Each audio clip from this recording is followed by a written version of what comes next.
hoje vamos falar bastante sobre saúde, viu? Temos assuntos muito importantes para trazer para vocês, como a causa da morte do influencer Henrique Maderetti, que sofreu um infarto fulminante. Um especialista irá nos explicar se o corpo dá realmente sinais quando isso irá acontecer. Também vamos te mostrar a vaca caríssima que o Murilo Huff comprou. É a vaca, gente, mais cara do mundo. Humilde ele, né? E olha, então vamos falar logo sobre o primeiro assunto desta sexta-feira, que é a saúde. Há poucos dias, o influencer Henrique Maderetti morreu vítima de um infarto fulminante. E muito tem se falado que o corpo dá sinais de quando isso pode acontecer com a pessoa. Por que isso hoje, por isso que a gente hoje recebe aqui no RF com você o cardiologista Alessandro Franjotti Chagas, que vai falar primeiro, né? Seja muito bem-vindo, doutor. Tudo bem, Lícia. Obrigado pelo convite. Eu queria que o senhor falasse, assim, primeiramente, o básico. O que é um infarto, né? O que acontece com o corpo nesse momento? Infarto, primeiramente, é importante dizer a epidemiologia dele, né? É a principal causa de morte no Brasil e no mundo. Tá? Então, cerca de 33% das mortes no Brasil e no mundo ocorrem por infarto. No Brasil, é uma morte a cada 90 segundos. O coração mata mais que 2 vezes todos os cânceres somados. Tá? Então, é um número expressivo, significativo. O infarto, na verdade, ocorre quando entope uma artéria que nutre o coração. As artérias são como se fossem condutores de sangue para as células, para o corpo manter-se vivo. E as doenças que levam ao infarto chama-se aterosclerose. Né? É uma doença que se forma placas de gordura nas artérias, que ocorrem no corpo inteiro. A gente diz que é uma doença sistêmica e ela pode ocorrer, às vezes, iniciar até na vida intrauterina para algumas pessoas. Nossa. E é uma doença que é multifatorial. O que quer dizer isso? Que vários fatores aceleram essa doença que chama aterosclerose. E os que são muito importantes é o diabetes, a hipertensão, o nível de colesterol elevado no sangue, o tabagismo, obesidade, sedentarismo e estresse. Tudo isso somado exacerba a formação de placas, que é essa doença aterosclerótica. E o que seria agora o infarto? É quando ocorre uma oclusão completa de uma artéria, porque essa oclusão pode ser insidiosa e uma hora ela fecha. Forma-se um coágulo, que é um trombo dentro de uma artéria, e a artéria oclui totalmente. E aí a região do coração, que é nutrida por aquela artéria, morre e acaba tendo uma necrose no miocárdio. Isso pode levar a uma instabilidade elétrica no coração, gerando uma arritmia fatal, ou pode levar a uma morte celular muito maciça e levar a uma disfunção grave do coração. No caso, quando ela é muito maciça, como o senhor falou, aí é um infarto fulminante. Na hora... Não, o fulminante é quando acarreta a morte súbita. Geralmente é por arritmia que gera. É a instabilidade elétrica. Aquela isquemia, aquela falta de oxigenação momentânea no coração, forma uma região predisposta a uma arritmia que chama fibrilação ventricular, e aí isso gera a parada cardíaca. E a pessoa apaga na hora? A pessoa morre na hora. É uma parada cardíaca. O coração ele fibrila, e o coração fibrilando ele não contrai, então o sangue não é ejetado, e se ele não for atendido em minutos com um desfibrilador, ele vai perder a vida. Esse seria o infarto fulminante. O infarto maciço seria um infarto que a pessoa não morre no momento dele, mas ele leva uma disfunção ventricular grave. O coração fica muito fraco depois, porque uma área dele se foi. Sim. Isso pode ocorrer. Agora é mais comum nos adultos? Sim. É uma doença que ocorre, que é idade dependente. Quanto mais idade, mais risco. Então, vai aumentando para o homem após os 40, 45 anos, para a mulher, geralmente depois da menopausa. A mulher brasileira, menopausa numa média de 50 anos de idade. Então, a mulher, após a menopausa, tem que ficar mais atenta. Por quê? Porque o estrogênio, que é o hormônio feminino, ele tem uma queda da sua produção na menopausa e isso facilita a doença aterosclerótica e o infarto. No caso do Maderetti, ele era muito jovem, né? 50 anos apenas. É relativo, é considerado jovem. Considerado jovem, mas assim, tem pessoas com menos de 40 que infartam, tá? Mas a gente vê com idades maiores, mas ocorre em idades até menores. Agora, o corpo dá sinais de que isso pode acontecer, né? No caso dele, tem muito tempo falado de uma marquinha na orelha dele, né? Então, primeiramente é importante dizer que a doença cardiovascular, a doença que vai levar ao infarto, geralmente ela é silenciosa. Tá? O paciente que está na rua, ele não sabe que ele tem, se ele não procurar, se ele não estiver sendo avaliado, enfim.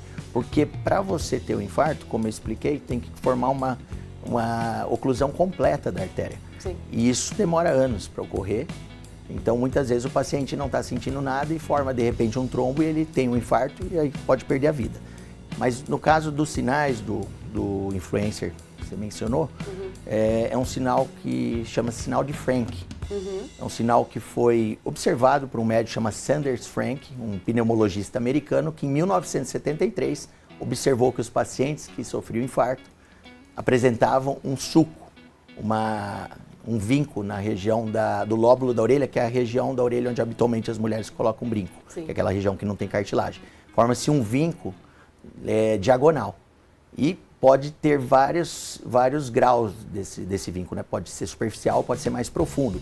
E acha-se que quanto mais profundo e extenso, maior a correlação com doença aterosclerótica. E aí, a partir dessa observação desse médico, ocorreram estudos que tentaram correlacionar. E os estudos apontam que há uma associação do sinal, mas não há uma causalidade. Tá. Então, ele seria como um sinal de alerta. Se você tiver o sinal, na verdade, as pessoas não deveriam procurar só se prevenir pelo sinal, porque o sinal, muitas vezes, já é o sinal de que algo está avançado, como foi no caso dele, né, que hipoteticamente foi no caso dele. Mas, muitas vezes, o ideal é você antecipar e ter um hábito de vida saudável, ter uma dieta balanceada, procurar seu médico, controlar seus níveis de pressão, controlar o diabetes, o colesterol, fazer atividade física após a avaliação médica, Sim. evitar o sedentarismo, porque o Brasil tem uma pandemia de sedentarismo no Brasil, né? Metade da população brasileira não faz atividade física, isso é estatístico. São estatísticas oficiais, ainda do hoje, IBGE. né? A gente tem a imagem desse risquinho, né, na orelha lá. Olha lá, é exatamente esse, exatamente né, doutor? esse, é o sinal de Frank. Ele pode, às vezes, até ser mais profundo em algumas pessoas e mais superficial em outras. Normalmente aparece nas duas orelhas ou Geralmente na nas direita, duas, na geralmente nas duas. Nas duas. Nas duas. E na verdade o que se acha? Porque, né, curiosidade, porque o pessoal deve perguntar por que um sinal numa orelha tem correlação com o coração? Onde está a correlação? Curioso. Na verdade, a doença aterosclerótica que eu mencionei, que é a doença que vai gerar o infarto, que vai causar o infarto, ela é sistêmica. O que quer dizer isso? Ela ocorre em todas as artérias do coração, do organismo. Então ela também ocorre na circulação que vai para o lóbulo da orelha. Então é um sinal que está tendo uma deficiência de circulação ali naquela região e aquele vínculo se forma até por alteração do colágeno da pele pela falta de oxigenação. Agora, se a pessoa está em casa e ela vê, eu tô com um sinal, é bom procurar um especialista. É bom procurar. Né? Primeiro não apavorar, né? Isso não pode servir para apavora. apavorar a população, mas eu acho que para preocupar e buscar avaliação médica. E aí, na avaliação médica, vai ser feita uma série de... Vai ser feita uma anamnese, colher várias informações do paciente, fazer um exame físico, aferição da pressão arterial, aí vai se colher colesterol, glicemia, avaliar o contexto de vida do paciente, se ele é muito estressado, se ele é obeso, se ele é sedentário. E todo esse conjunto vai ser tratado e eventualmente também você já vai detectar uma doença que pode ser avançada. Sim. Às vezes o paciente está com placas de 90% nas artérias do coração e está andando na rua. E você vai detectar em exames. Desentupir essas placas, né? Na verdade, o que se faz é revascularizar. O que é isso? A placa não some. Tá. Ela vai formando com a idade, as placas ateroscleróticas elas só aumentam. Mas você consegue modular o vaso com stent, que são estruturas que abrem o vaso, ou fazer cirurgia daquela ponte mamária e safena, que você usa uma outra artéria para levar o sangue para a região à frente da obstrução. Complicado, né, doutor? O ideal mesmo é fazer exame de rotina. O ideal é pra não deixar chegar prevenir nesse ponto, isso, né? tratar os fatores de risco, tratar o colesterol, tratar quem for diabético, controlar níveis pressóricos, fazer atividade física frequente após uma avaliação médica. Porque, como eu disse, o número de sedentários no Brasil é muito alarmante. Na verdade, o Brasil é o país mais sedentário da América Latina e é o quinto maior do mundo em sedentarismo. Nós temos 47% de sedentários E o que é mais preocupante, o adulto jovem dos 18 aos 25, 84% dos pacientes são sedentários. Eu achei que tivesse melhorado um pouco isso, que a gente vê muito modinha de corrida, modinha de bike, pessoal andando de bicicleta nas ruas, achei que estava melhorando. É uma estatística preocupante, essa é a estatística real de hoje. E o número de mortes no coração, né, também podem ser apontadas, qualquer pessoa pode acessar o site da Sociedade Brasileira de Cardiologia, e lá tem um indicativo que chama cardiômetro, é bem interessante. Ele mostra, a gente olhou, ele mostra em tempo real o número de mortes por doença cardiovascular no momento que você olha o site. E eu olhei um pouquinho antes da entrevista e já estamos em 48 mil mortes no Brasil esse ano. Só esse ano? Só no esse ano. Brasil, é muito. Estima-se que teremos em média 400 mil mortes ano. E o que é principal, né, o que é importante, que isso muitas vezes pode ser evitado. Isso que eu ia falar, com um bom hábito físico, um bom hábito, uma pode dieta. Muito, doutor? Quantos por cento o senhor acredita se a pessoa já pratica? O ideal, assim, o exercício físico que a gente considera pela Organização Mundial de Saúde, uma pessoa ativa fisicamente, é a pessoa que pratica uma atividade física de intensidade moderada, 30 minutos por dia, 5 vezes por semana. Ou seja, 150 minutos de atividade física durante a semana, considera-se que o paciente é ativo fisicamente e ele vai colher os benefícios desse hábito. Ele vai ter menos 30 minutos. Ele vai ter menos risco de infarto, ele vai ter menos risco de câncer, não é só o infarto. Ele tem menos risco de demência, ele melhora o sono. Então, o exercício físico ele é um remédio muito bom para a saúde e fácil de ser aplicado, basta você destinar um tempo seu para isso. Agora, né? Muita gente pensa, mas eu não gosto de ir na academia, não gosto de fazer musculação, não consigo correr. Uma caminhada já adianta? Caminhada moderada de 30 minutos já adianta. Então, obviamente, rapidinho, né, gente? Obviamente, cada paciente tem a sua preparação física e esse condicionamento tem que ser adquirido de acordo com a pessoa e, obviamente, depois de uma avaliação médica. Agora, o senhor falou, o coração ele mata 2 vezes mais do que o câncer, é outro ponto que a pessoa deve levar em consideração. Isso é uma estatística da Sociedade Brasileira de Cardiologia, que as doenças cardiovasculares matam o dobro de mortes de todos os cânceres somados. Não é câncer de mama, câncer de útero, é todos os cânceres somados, o número é metade das doenças cardiovasculares. Então é um número expressivo que, às vezes, as pessoas não têm esse conhecimento, né? Não têm essa noção do problema. E é um problema que, com bons hábitos, com uma procura de um profissional, com um tratamento dos fatores de risco, você pode evitar.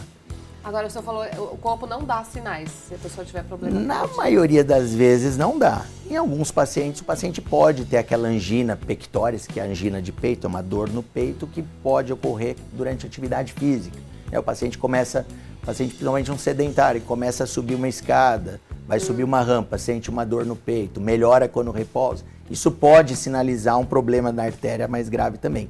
Mas muitos pacientes não sentem absolutamente nada, porque as placas são insidiosas e muitas vezes uma placa que não é tão obstrutiva, por exemplo, não tem 90%, às vezes ela tem 60%, ela pode sofrer uma trombose, que isso pode ser repentina e pode ter causas ou não, e a pessoa infartar, e aí acontecer a morte súbita, como parece que foi desse influencer. A pessoa que tem pressão alta pode chegar a ter esse problema também? A pressão alta é um fator de risco para a doença cardíaca. É o principal fator de risco independente para as doenças circulatórias, incluindo o infarto agudo do miocárdio e o acidente vascular cerebral, que é o popularmente conhecido como o derrame. A pressão alta é exatamente o quê? Pressão alta é quando os níveis de pressão no sangue sobre a parede das artérias, que são os condutos que levam o sangue, ficam altos. E isso lesa. Não quer dizer que está entupido, né? Não. A pressão, ela facilita o entupimento, ela promove o entupimento junto com esses fatores que eu mencionei. Colesterol, tabagismo, obesidade, estresse. Mas a pressão, ela vai mecanicamente causando lesão no vaso. Quando ela é muito alta?